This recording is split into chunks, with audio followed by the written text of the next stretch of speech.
jalqabuma jalqabee jechuudha addaam cubbamee cubbuu keenyaa fi edan gannat keessaa gadi baanee isa keessaatii erga gadi baaneeti sanyii keenyarraa dhalootatti hamma dhufnutti biyya lafaarra hamma jiraannetti hundi keenyaa cubbamaadha sila taanee fi ana qofa miti isinillee cubbuun qabnu gaafa jettan of sossobuudha. Isan isin gaafachuu jira la Yohaannis tokkoffaarra kan jiru waa'ee sanaan dubbatu. Anamas gaafachuu jiru cubbuu keenya addaamirraa dhaallee kan isin jettan eessaa fiddaniiti maaliif dhaalle maal gootee dhaalte akkamitti dhaalte isin jechuu jiraan. Sana baasaa kun amma ati baasaa jirtu asirratti. Addaamirraa dhaalle kan jennuu fi addaami edan gannan keessatti kan muka waaqayyo gooftanii isa kana hunduma soorata garuu muka takkatti kana hin nyaatinaa jedhee abboommii kenneef abboommii sana keessatti hewaan dhadheetu ati addaan bira jirta yeroo sana macaafa qulqulluu jedha kande tokko ati addaan bira jirtaan jedha akkuma macaafni jedhutti yeroo jara akkas godhan sana addaan bira jirta sinifan dhufaa na dhaggeeffadha ka ustaazii sinifan dhufaa addaamii mukicha san nyaateera ergasiiti edan gannat keessaa gadi baafamuu isaa macaafni qulqulluun dubbata erga gadi baafamaniiti dhaloonni keenya eessarraa dhufe hiddi keenya eenyurraa dhufe addaamirraa dhufne miti. Ishi cubbuu kan dura hojjete addaami? Cubbuu kan dura hojjete? Addaami? Hewaan haa nyaattu kaa hewaan erga nyaatteetti waaqayyo gooftaan cubbuu kan hojjete hewaan immoo addaami dura? Cubbuu kan dura hojjete waan immoo addaami. Uummata koomentiin kolfinaamee dhugaa isinii barbaadaa jirra yoo. Abshir qananii kenna akkana gortuu waaqayyo isin gargaare. Kan cubbii dura hojjete addaami moo hewaan? Hewaanii nyaattee. Kanaafuu cubbuun karaa hewaanii gara keenyatti dhufe moo karaa addaamiin dhufeere? Kan nyaates nyaatu ka addaamii fi hewaanii fakkeenyaaf isaan jalqaba kan nyaate eenyu jalqaba kan inni nyaate eenyu ishee moo san nyaate? Isheetu nyaate sossobee bobichi hamaan. Kanaafuu cubbuun karaa addaamiin nutti dhufe jechuun isaanii karaa hewaaniin dhufe jechuun isaanii maaliif addaamiin yeroo hunda komatu ture? Jechuun ka abbaadha waan ta'eef amma fakkeenyaaf isinumatu waan abbaa yoo ta'e maal maqaa isaa balleessina moo jaartiin osoo jirtuuti haati osoo jirtu karaa haadhaatiin karaa addaamii karaa hewaaniin nutti dhufe jechuun isaanii yeroo hunda addaamiin karaa isaa nutti dhufe jettu sin maal jechuudha? Isin gidduun gadi dhiifama guddaa dhiifama. Kan ishiin amma kaasta sirriidha yaa gaaffii amma gaafatamee fi garuu kutaa kan ragaa kennaa deemu amma si faana dubbadha sa'aatii dheeraa dhiifama. Paawar gaaffii dubbanatti itti fakkaata shee mootii deeqaa tokko qofaa dubbisu. Maqaa rabbiitiin ustaas na dhiifama naa godha yeroo biraan deebi'a bakka yeroon qabu dhiifama qabadhee taa'uun danda'a garuu naa mijate dubbachuu. Maal jedha seeti dictionary meaning isaa nagaamaa miti dictionary meaning isaa maal jedha? An immoral act considered to be a transgression of divine or moral law jedha. Kun immoo immoraliin acting kunneen maal seete hatuu ta'uu danda'a. Kan amma dubbiste nu hiiki. Yeah, an immoral act considered to be transgression of divine or moral law. Moral law maal jedhe do not touch this. When you touch it, you will die. Hin tuqina gaafa tuttaneettan nyaatan hin duutu du'a duutu jedhe. Moraalidha sun kan kenname jechuudha. Kanaaf hin tuqan hin nyaatani. Waan hin godhin jedhame tokko yoo gootedha cubbamaa taataa mireeti. Immoral actiin sunneen immoo maal fa'idha? Cubbamaa kan jedhu suni ishee sana irratti dhaabatu jechuudha. Immoral actiin sun maalidha? Immoral actiin suni wanna hin godhin jedhame yoo gootedhame? Inni sunneen maal dhagaa? Abboommota kurnan kaa'amantu jiru. Hin hatini, hin ejjini, hin hawwini jedhee raatee seera boqonnaa 20 keessatti tarreeffameera suni. Kanaaf utuu isheen waan hin godhin jedhame yoo godhame miti amma siinsi jechuuni gabaabsineedhuma namoonni seegaa jiru siinsi jechuuni waan hin godhin hin tuqin jedhame tokko yoo tuqte yoo paas yoo goote la'uu sana maal jedhamtaati? Maal of keessaa qabaadha? Siin jechuun kontentiin isaa maalidha? Waan of keessaa qabaa osoo hin taane waan achirraa jiru qofa natti himan waan of keessaa qabaa san dhiise. Siins jechuun siiniin kun maal jechuudha? Wanni inni jechaa jiru waan tokko yoo hin godhin jedhe daangaa sana yoo darbitee jette ati maal taate yeroo sana nama cubbamaa taataa miti kan jedhaa jiru. Inni kun kan addaan faatti deemnaa jechuudha achirratti hin hojjeta.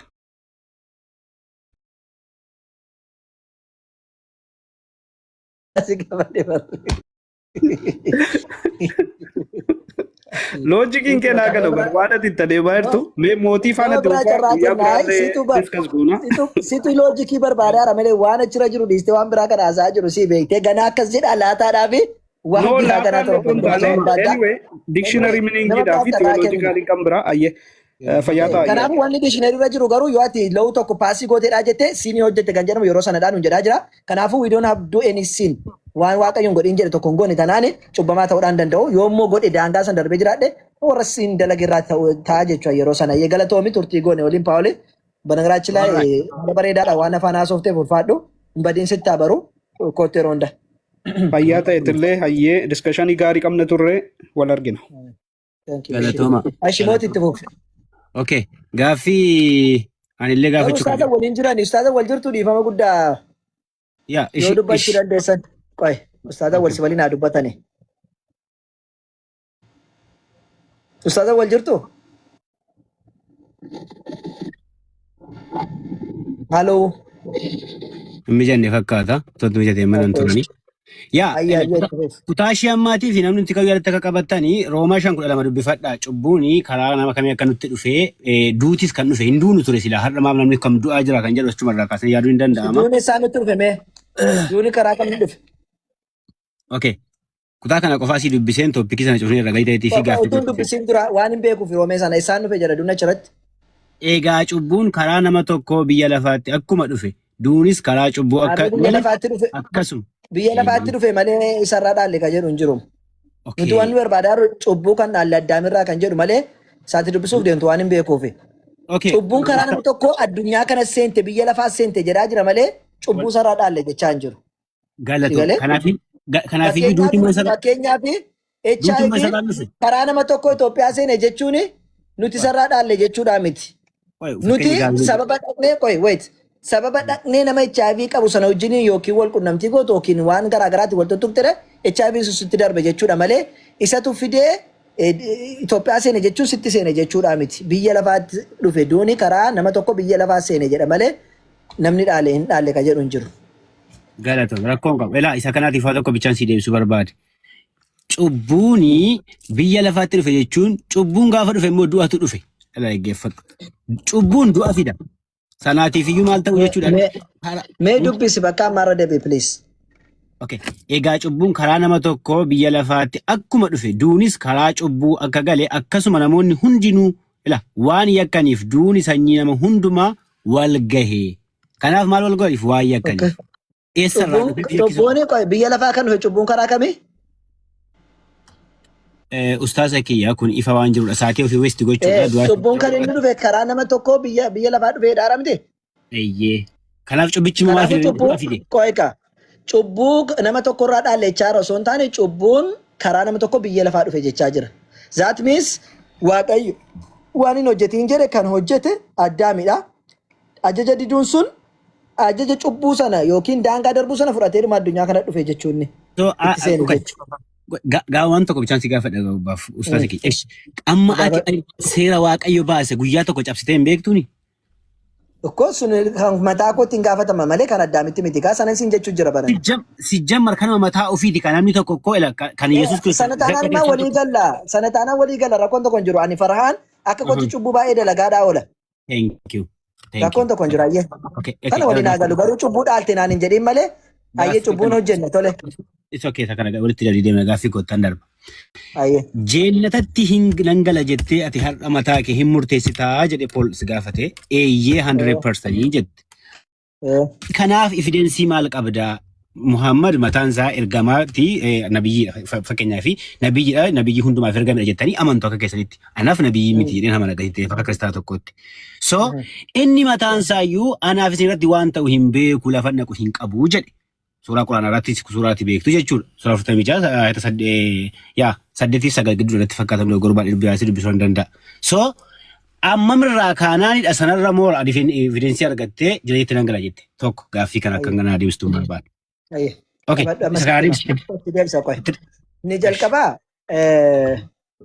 maalirraa kaaftee torga cubbuun dalagde taateetti jannata dhibbaa dhibba nan gala jettee kana itti dubbatte. Rabbiin subhaanahu wa ta'ala quraana boqonnaa 25 keessatti ومن تاب وآمن وعمل عملا صالحا فأولئك يدخلون الجنة جل رب سبحانه وتعالى ورد waan balleessaa isaanii irraati toobaa godhanii gara rabbii deebi'anii yaa rabbii kiyya naa dhiisi jedhanii وعمل عملا يهجت هجي صالحا هجي غاري فاولئك جرين كن يدخلون الجنه جنه نيغلني جي نتينا مدا يودو غونغورتي دو غونغورا كيرا يا ربي ناديسي جته ارارم ربي كي غاتي لما تنديبو جته هجي غاري مودا لغي جت جنه نيغلتا جي ربي وادا غلي جرا توكو جي لما فا نبي محمد صلى الله عليه وسلم حديث صحيح مسلم كيستي ابلا ما في لما اي اسا رتي ما جرن لا يدخل الجنة إلا نفس المسلم جد مسلم مالي نمني جنة قالوا تقول لهن جرو جران لبو مسلمتاتي مالي كان قلت تقول جرو تجران كنافو لبو مسلمتاتي تقول مالي كان بران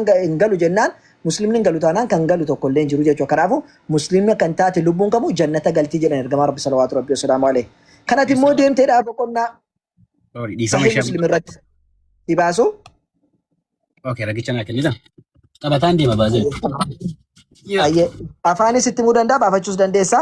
ati naa Sahih himi Muslim dhibba lamaaf lama.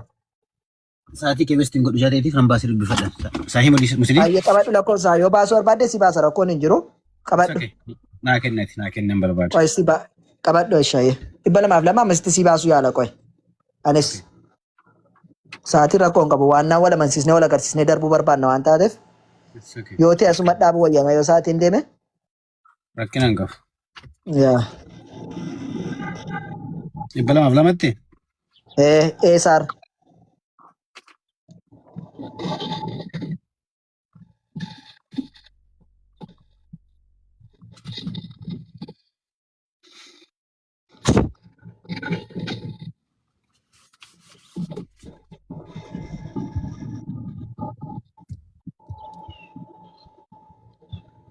In argama laata? it's okay I will forget if you translate godhadheen asitti fayyadama yoo barbaadde ati itti fufi go ahead Aye. Aye kanaafuu maal jedha? Kunoo Sahih Muslim 11 irratti illee jira. Tokko irra yookiin 111 irra illee jira. Akkasuma 221 irra illee jira. Akkuma argaa jirtu kana jechuudha. Tole maal jedha? أنه لا يدخل الجنة جنة هنقلوا إلا يوتات مالي نفس مسلمة لبو مسلمة تاتي توكو مالي جنة هنقلتو كم جنة قالوا لبو مسلمة تاتي قفل آيتشار quraanatu bu'e moo hadiisatu bu'e faraanki ها؟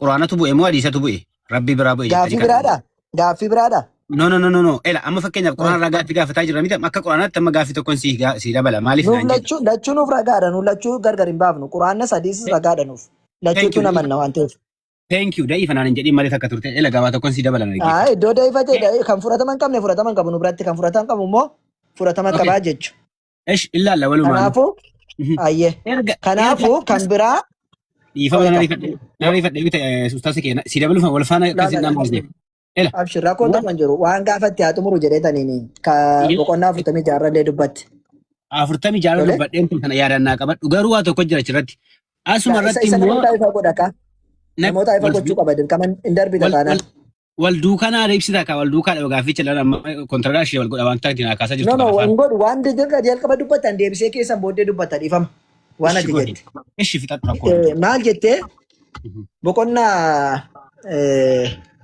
46 kan jiru anaaf isinitti illee waan godhamu hin beeku jedhan ergamaa rabbi sallallahu alaihi wasallam jette wanni inni dubbataa jiru achitti waa'ee guyyaa qiyaamaadhaa miti dhugaa rabbi Muhammad sallallahu alaihi wasallam waan bor isaan irra raawwatamu guyyaa borii fakkeenya har'a lubbuudhaan jiru bormoo anarra fakkeenya akkuma koon amma har'a waan si faana isaa jiru malee bor waan irratti ta'u hin beeku ergamaa rabbi sallallahu alaihi wasallam dhugaadha waan bor irratti ta'u hin beekani bor jechuun guyyaa qiyaamaa sana jechuudha osoo hin taane isa dhumaatiin saa'ilati osoo hin taane maalinidha kan inni dubbataadhaa jiru ka boriidhuma isuma addunyaa kanarra osoo jiraniiti xalaata kiyyaa wanti irratti godhamu hin beeku rabbii kiyyaa wanti irratti raawwatamu hin beeku anis isinis waan irratti raawwatamu hin beeku jedhan kanaaf rabbiin subhaanahu wa ta'ala quraana keessatti maal jedhani walaw a'lamul ghayba lastakthartu min alkhayri jedhani otoon ani waan borii ka beeku taateeti silaa har'an du'amoo borin du'amoo bor maaltu natti dhufaa bor maaltu ta'a osoo kan hin beeku taateeti jedhan ergamaa rabbi salawaatu rabbi wasalaamu alee silaa jedhani silaa waan gaarii dalaguu qofa irratti taa'ee hojjechuu hin danda'a gaariin baay'ifadha ture jedhani si galee taa'ee dhuman silaa namni guyyaa osoo yookiin barbaada akka ta'utu beeke taa'ee bakka isa yoomduuf jedhee haqeen hojjetadhu jedhee taa'aa ture. Silaa kheyrii dhuman baay'isa ture kana jechuun waan guyyaa boriidhaa hin beeku jechuudha malee bor waan ta'u hin beekan ergamaa Rabbi sallallahu alaihi wasallam kana jechuudha malee guyyaa qiyaamaa gaafa du'ee ka'u jannatan galma bidda galaa hin beeku waan jedhu miti. Unkaan ofii jannata galuu miti Nabi Muhammad sallallahu alaihi wasallam barattoonni isaaniillee akka jannata galan barattoota 10 osoo lubbuudhaan jiranii ashara al-mubashiriin isin kurnan jannata galtu jedhan ergamaa Rabbi sallallahu alaihi wasallam alaihi ragaa baaniiru. Inumaayyuu maal jedhan namni ukkaashaa jedhamu yaa ergamaa Rabbi jedhee ofii qaabatateenaan isa sitti dabalani jechuudha. Kanaafuuti ergamaa Rabbi ofii jannata galuu miti warra jannata galaniifu ragaa baaniiru. Ergamaa Rabbi sallallahu alaihi wasallam Bilaal ibn Rabaah gurraacha Habashaa biyya Arabaa dhaqee garbicha ta'e achitti waa baatee dadhabaadhaa ture achitti tumamaa ture kan dhagaa gabbarsiisaadhaa turan san booddee Bilaal achi jalaate bitamee bahe sanaani ergamaa Rabbi sallallahu alaihi wasallam yaa Bilaal ati jannata keessa na dura osoo deemtuun kottee luka keetii dhagee jedhan salawaatu Rabbi wasalaamu alaihi. Hatta Bilaal illee utuu lubbuudhaan jiru akka inni nama jannataa ta'e itti man jechuudha. Sigalee? Thank you. Amma tokko si dabala faraan kiyya. Erga namni kuni kan boruu otoo hin beekin kan jannataa beeke yaadota biraa jedhan fudhachuun adoonnoo akka kottanaaf gaaffiidha namni biraa fudhachuu dandeessu tamantaniittu adoon keessa kana miti gaaffii nan qaba.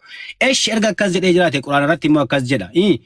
Namni hundumtiyyuu ibidda seenu malee hin bahu jedha. Esh erga ibidda seenu malee hin bahu jedhee ka'eeti erga sanaa baasee immoo jannatatti baasamoo namni kun muka jiidhaa wayitii ibiddatti dhaqee gogsee ka'eetu dhaqee immoo jireenyatas deebisa. Maaliif suuraa sana si dabaluu danda'a? Suuqa jedhu jiru achirra ka jammaraan agarsiisi hin jiru. Esh siifan kenna rakkoo hin qabu.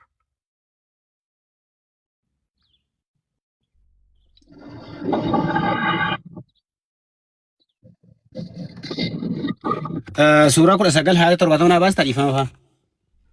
Dubbisi rakkoo hin 70 tokkorra. Dubbisi. Exactly. Dubbisi akkas hin jedhu dubbisati. Eenyullee jedha. Ishii keessa seenu malee hin hafuu jedha. Eenyudha ishii keessa kan seenan kun? Ayyee nama hundaa akka jedhu isaa fidde tokkoffaa utuu achi hin ga'in eenyullee jechuun maal jechuudha? Eenyullee jechuun. Eenyuun dubbataa jira eenyuun jechaa jira eenyuun haasaa jira bakka sanatti.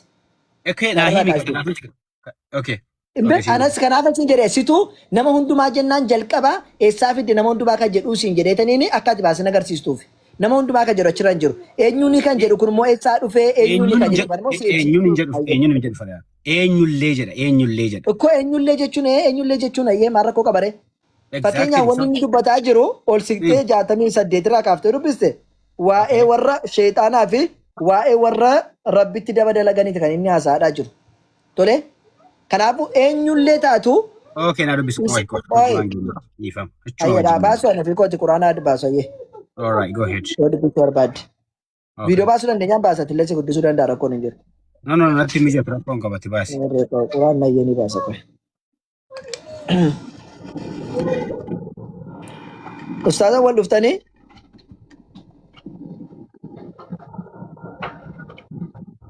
Hin jirtu yoo hin jiraanne Ustaaz Mahammadi kana deebisee fi itti fuftanii inshaallaati salaateen ba'a dalagaatti.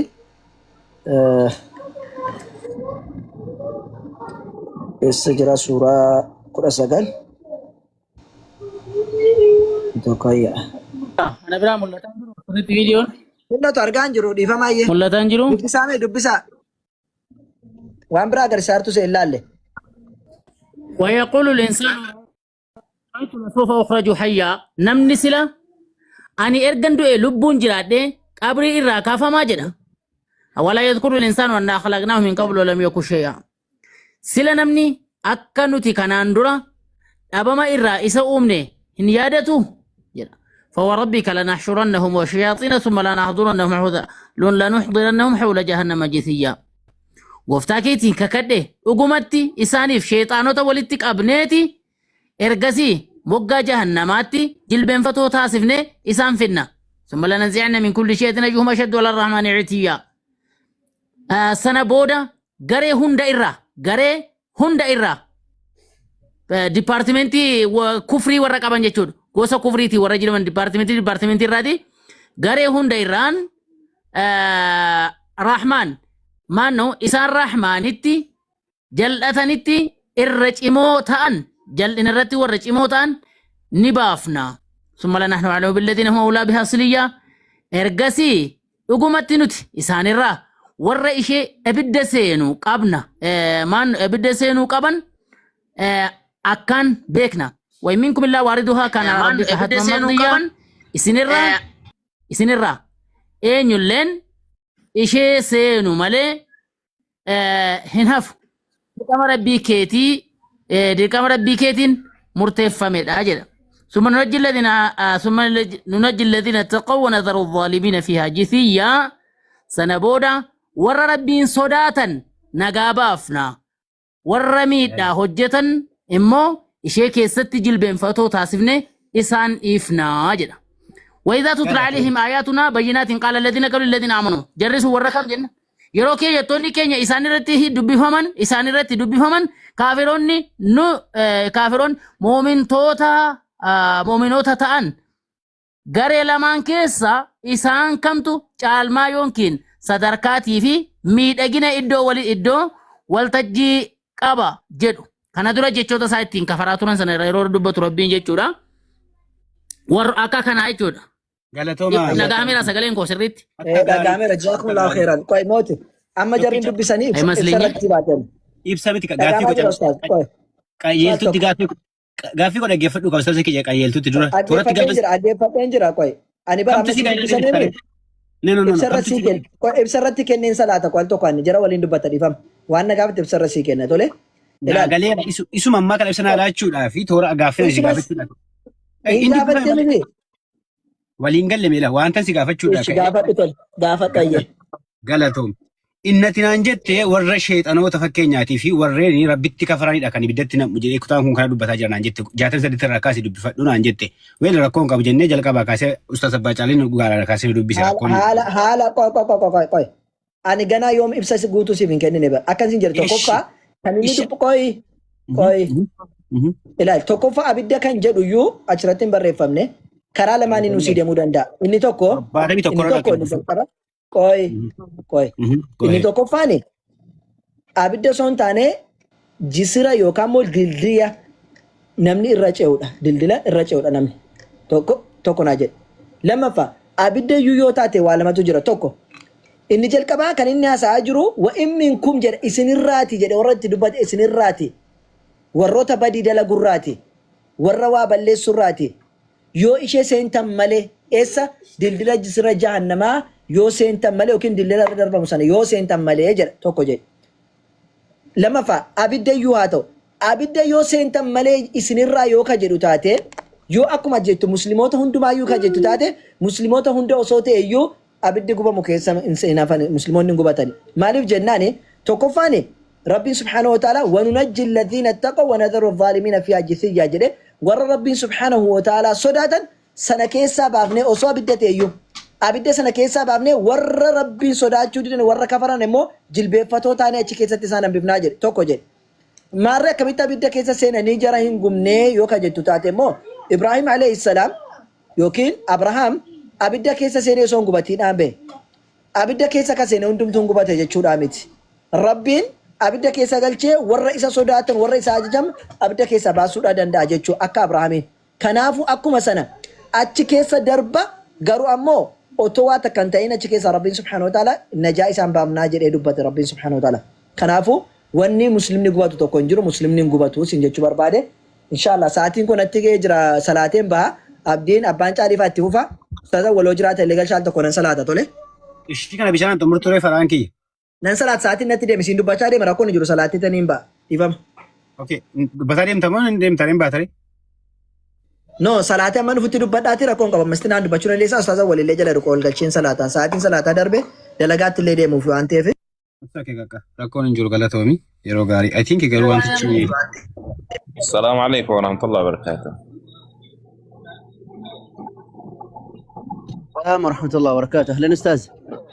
سافران صلاة ديبي عدد دفاتي أنا اللي صلاة نبرة جو جرا ده كم رأس قفة في جرا. كم نجاجي توقي أبا جالي. qabaature أوكي سكان. جرا نورا أستاذي. gaaffii tokkoon qabaature أوكسي فا. تمام أموتي كنا وجهين أنتم مرورة. galatooma ustaas. Okay. Nagaa dhuftanii kam jirtu ustaas awwal? أيما الحمد لله كم نجاجي Jira waaqayyo faa galatu. Waan jedhamaa ture akkami waan dhageessanii tura? Aywa dhagayeetiin jira sii deebisanii turanii bara akkasuma walii galatti bakka sanitti wanni haasa'u gubbaarraa illee yoo jalqabde wanni haasa'u waa warra kafalaniiti jalallee yoo gabbuutee dubbisteetiin jette atama bakka takka qofa dubbiste malee waa warra kafalaniiti irra caalatti waa warra kafalanii ibiddaan sodaachisuuti jira rabbiin ibiddi akkanatti eeggataa jedhee warra ibidda keessatti hafuufi warra ibidda keessaa bahu kan dubbatu jira. Sama tegafat kan kesirrida, lakin Quran Nabi Muhammad alaihi salatu wassalam itu nufi kan nufi.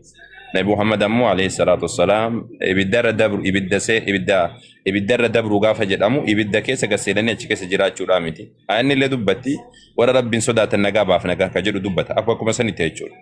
Nabi Muhammad ammu alaihi salatu wassalam yeroo takka Nabi Muhammad alaihi salatu wassalam inni Quran kun irratti dhufee ofii isaaniitti ibsanii jiran isa kana. Sigaltee isa kana ibsanii jiranii akka siraata waan jedhamu jira sigaltee jannanni erga ibiddarra dabraniin booda jirti siraata jedhamee dildilatu jira kan irra namni dalagaa akka dalagaa ofiitiin irra dabruu jechuudha warri dalagaan isaanii gaariin ta'in achi keessatti ibidda keessa kufu warri ammoo dalagaan isaanii gaarii ta'e ammoo gara sachi dabru gara wannaatti achi dabru gara jannataatti achi dabru ibiddarra cehuudha jedhanii dubbatanii jiran isa kana akkasiidha siin jechuu barbaadeeti. Asitti ustaasa kiyya ibiddarra ce'uudha hin jedhu eenyullee ishii seenu malee nafu jedhaati 71 kana keessatti immoo waa tokko jira islaamonni ibiddan seenan jettanii warra kaan garuu achi keessee baasa jedha akka Qur'aan 72 irratti dubbatutti kanumatti isin dabalee suuraan 50 haa osoo hin ce'in osoo nuuf hin dabalini ifama osoo ittiin dabalin duratti abbaan caalii dubbisanii turanii gubbatti. ثم لنحن أعلم بالذين هم أولى بها صليا جدا ورسينو داف حقا قرأت نتيم بيكنا جدا ربي متى جبس ور ربي تكافر ور آيكيني ربي وتكرامتو لكن فرنو جدا ور مؤمن توتان مركة أكتين دبتا أمو إسا كان كأما أفان رومو دا هيك أفان رومو دا دبسيتين جت ساني سينو جتشو مالك تيسي في بسيتين جرا سينو وقو جرامو يوكان إردوف وقو جرامو مي يرو تكاكوي أفان إنجليشيني هيك جرو توكو ستيكار سيسا دي فامنا قول يرو تكاكوي Okay.